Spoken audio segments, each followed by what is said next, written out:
Kias di sini ada dua, secara keseluruhan dibagi menjadi dua. Ada kias iktironi yang akan kita pelajari pada siang ini dan juga kias istisnai. Nah, kias istisnai ini baru akan kita pelajari pada minggu, bukan pada minggu ya, besok insya Allah. Sekarang kita akan mempelajari kias iktironi. Kias iktironi ini sering juga disebut sebagai kias mantiki. Kias ini ditemukan oleh Aristoteles. Makanya seringkali silogisme iktironi itu juga disebut sebagai silogisme Aristotelian. Silogisme Aristotelian. Sedangkan untuk yang kias istisnai itu yang menemukan adalah orang-orang Stoa. Biasanya kan ada filsafat Stoa. Itu maksudnya apa? Itu kalau makna literalnya kalau nggak salah teras, berarti filosofi teras. Atau stoikisme itu yang menemukan kias istisnai adalah mereka. Sedangkan yang menemukan kias iktironi adalah Aristoteles. Makanya karena Aristoteles itu adalah orang pertama yang menemukan metode berpikir atau cara berpikir seperti ini, dia seringkali disebut, bukan seringkali, memang disebut sebagai al-muallim al-awwal, karena orang pertama yang mengajarkan kias iktironi.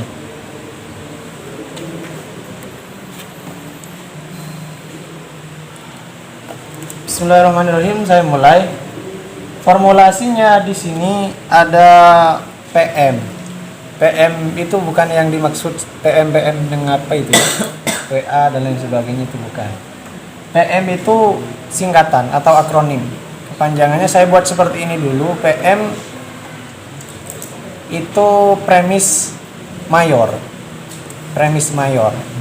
Jadi formulasi dari silogisme itu terdiri dari PM, premis mayor, kemudian yang kedua premis minor, dan yang terakhir itu adalah konklusi. Atau kalau dibahasakan menjadi bahasa Arab bisa disebut sebagai muqaddimah kubro, itu premis mayor, dan muqaddimah suro itu premis minor. Kemudian natijah atau konklusi, kesimpulan itu. Ini formulasi dari silogisme atau kias iktironi. Kenapa? Natijah. Premis minor kak. Premis minor.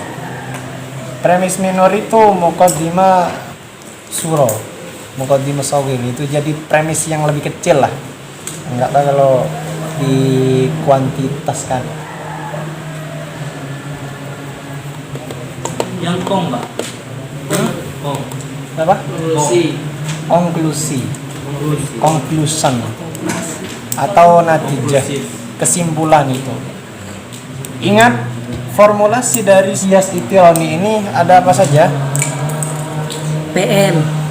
Jangan disebut PM, ini kan cuman rumus biar lebih sederhana dan sistematis lah. Dan minimalis.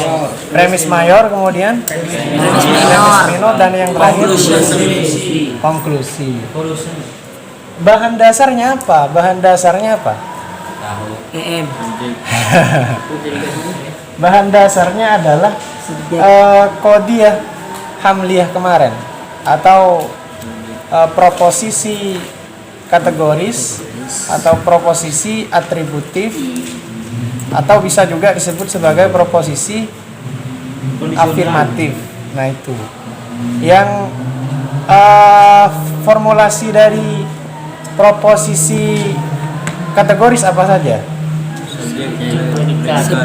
Subjek dan predikat, atau maudu dan mahmul. Nah, kita coba buat. Jadi premis minor ini terdiri dari subjek dan predikat, atau maudu dan mahmul. Karena bahan dasar dari silogisme, maksud saya kias iktironi ini adalah proposisi kategoris. Jadi makanya ini juga disebut sebagai silogisme kategoris. Karena bahan dasarnya adalah dari proposisi kategoris. Contoh, kita ambil contoh yang mudah-mudah saja seperti minggu-minggu yang lalu. Manusia mati.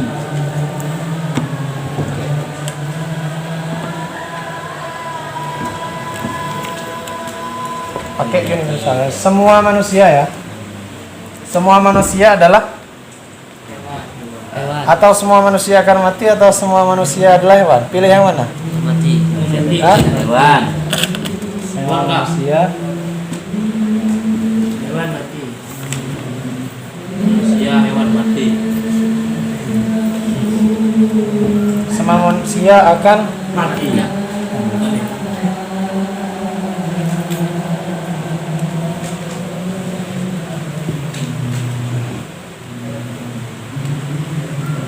premis minor. Aktornya tetap Kusnadi, Nah, kami tetap ya. tetap sini, Pak. Kebayang. Kusnadi Mati. adalah Orang manusia. Kopi ya. Adalah manusia. Konklusinya nanti akan mati.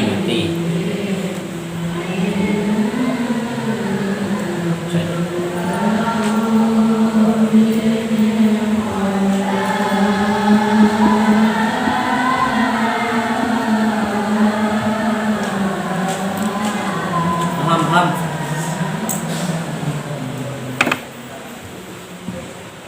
premis minor. Ini subjeknya mana ini? Subjeknya yang mana? Manusia. Kemudian Mati predikat. predikatnya Mati. mati. Ini juga ya. Subjek mana? Mati. Predikat. Manusia. Terus yang ini subjeknya? Purba. Nah, jadi ini semuanya bentuknya subjek predikat karena merupakan proposisi hamliyah. Nah, kemudian yang perlu kalian perhatikan, ini penting ya untuk silogisme itu, catatan penting dari materi ini, kalian harus memahami tentang had wasat. Had wasat itu atau middle term. Middle term itu definisinya adalah kata yang diulang di premis minor dan juga di premis mayor, atau kata yang diulang di premis mayor dan premis minor. Di sini kata yang diulang apa? Manusia. Manusia. Berarti middle termnya adalah manusia. Nanti middle term ini akan dihilangkan ketika konklusi atau kesimpulan.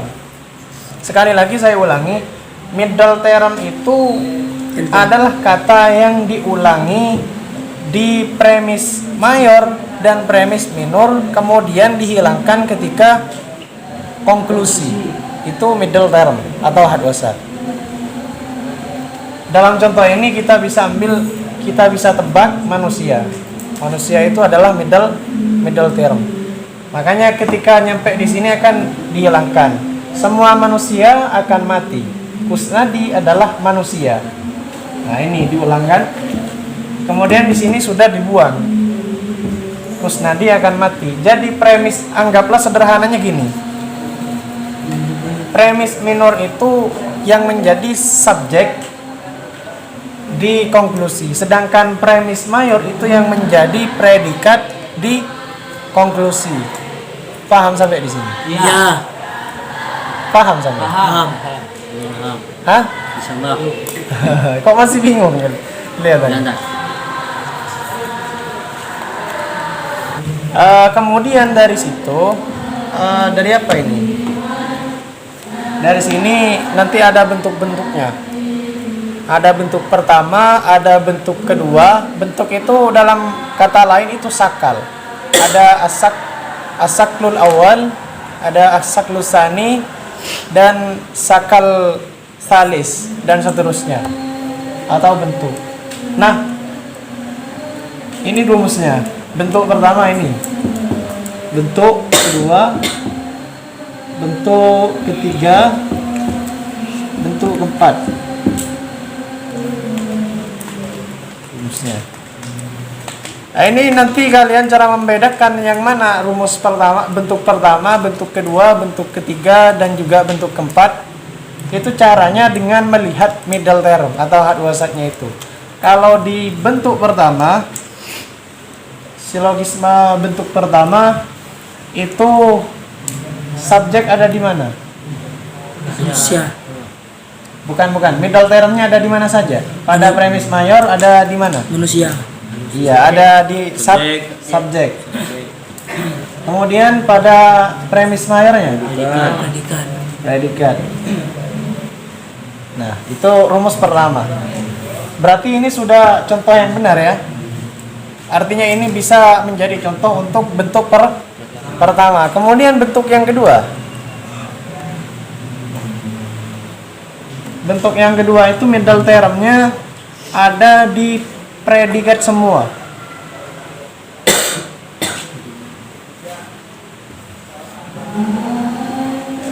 Dan bentuk ketiga, middle termnya itu lawan kebalikan dari bentuk kedua, ada di subjek semua. Sedangkan bentuk keempat itu kebalikan dari bentuk pertama, menjadi SP. SP.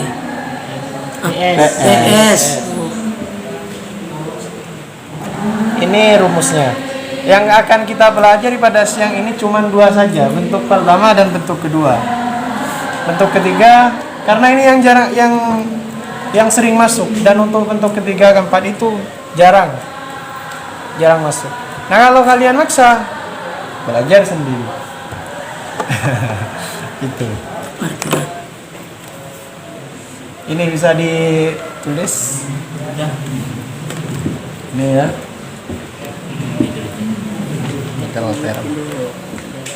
Ini yang dimaksud Imam Al-Ghazali, cara berpikir logis, dan hasil dari silogisma ini tidak bisa ditolak dengan syarat silogismanya valid, kemudian premisnya itu benar. Maka hasil dari silogisme yang memenuhi kedua syarat itu akan menghasilkan kesimpulan yang sifatnya itu doruri. Kemudian contoh yang kedua, coba buat kalimat bisa. Misalnya saya buat ini untuk contoh yang kedua ya. Kuning itu adalah bukan. Sambil contoh yang lain. Semua bapak laki-laki. Tuhan itu tidak baru.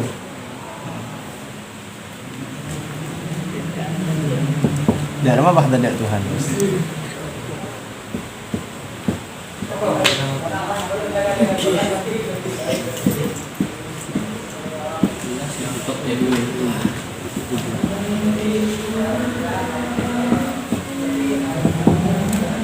Alam itu baru.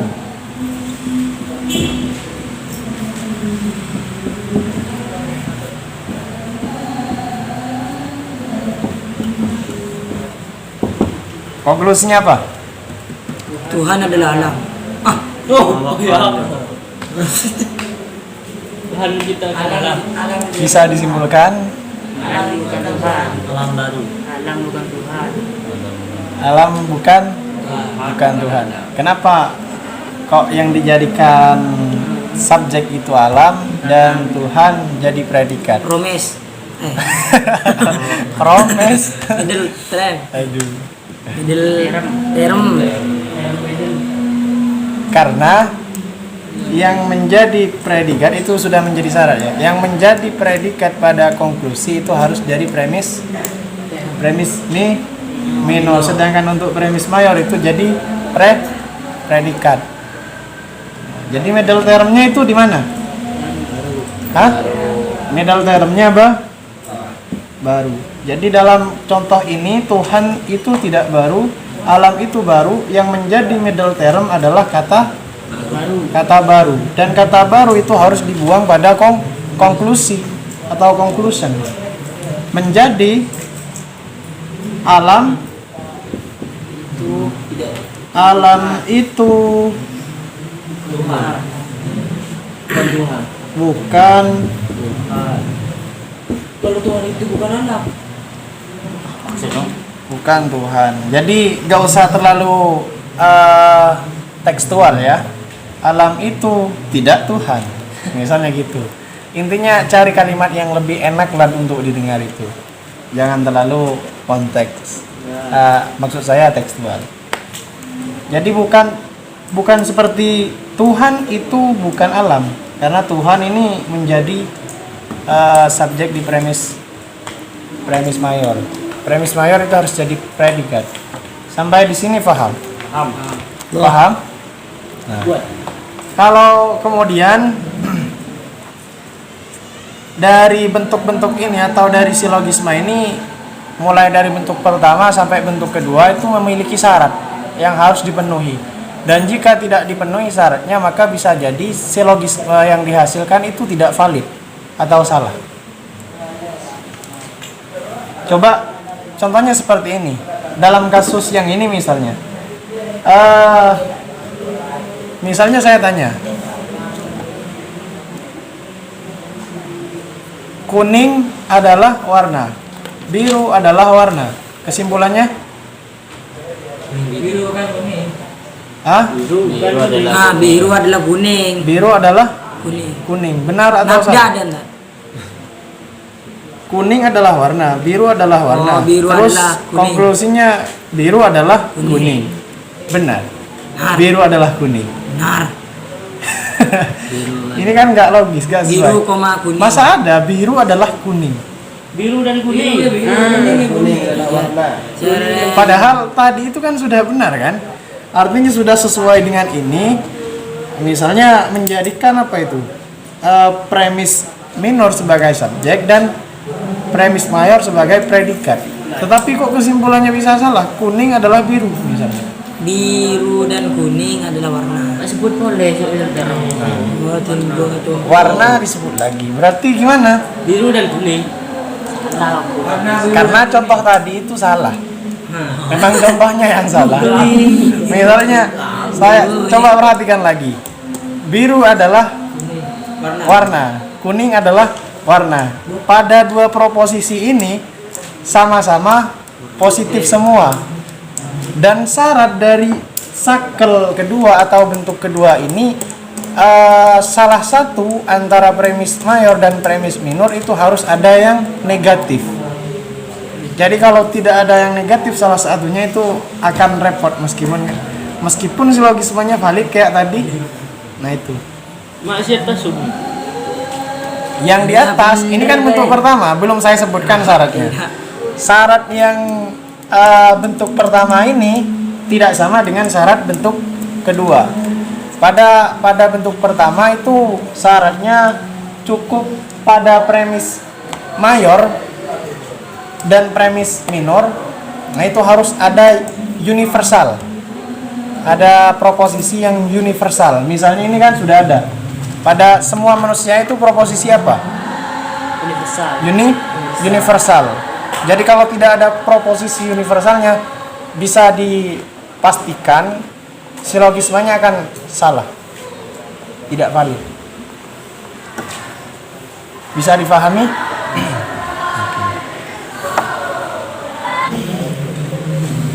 Loh ini kok bentuknya seperti ini Ustadz misalnya. Terlalu tekstual, terlalu rumus-rumusan. Kalau kayak gini saya pun tahu misalnya. Buktinya kalian masih belum bisa berpikir dengan benar. Nah itu. Jadi memang untuk sekarang karena masih proses pembelajaran, apalagi waktunya cuma 15 hari, maka sebisa mungkin kita belajar dulu dengan cara tekstual seperti ini. Artinya dengan rumus-rumus kayak gini. Nah nanti bentuk prakteknya kalian tidak sesederhana ini. Yang penting jangan sampai salah paham itu.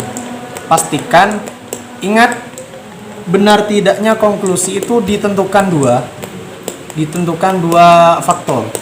Faktor pertama itu yang menjadi premis itu benar-benar benar ya.